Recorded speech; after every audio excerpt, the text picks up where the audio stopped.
వినాయకుడిని ఎందుకు నిమజ్జనం చేస్తారో తెలుసా? తాను చెబుతూ ఉంటే మహాభారతాన్ని రాయమని వ్యాసుడు గణపతిని ప్రార్థించాడు.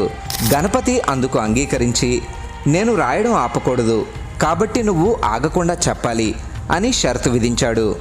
వ్యాసుడు అందుకు అంగీకరించి, నేను చెప్పేది మీరు అర్థం చేసుకోకుండా రాయకూడదు అని షరతు విధించాడు. గణేశుడు అందుకు ఒప్పుకోవడంతో వ్యాసుడు చెప్పడం మొదలుపెట్టాడు. గణపతి రాస్తూనే ఉన్నాడు. అలా రాసేప్పుడు లేఖిని విరిగిపోతే వినాయకుడు తన దంతాన్ని విరిచి దాంతో రాయడం మొదలుపెట్టాడు.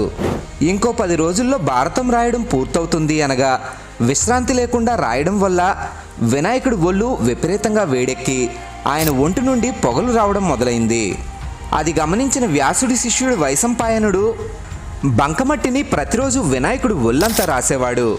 అలా 9 రోజులు గడిచాక 10వ రోజు మహాభారతం రాయడం పూర్తవగానే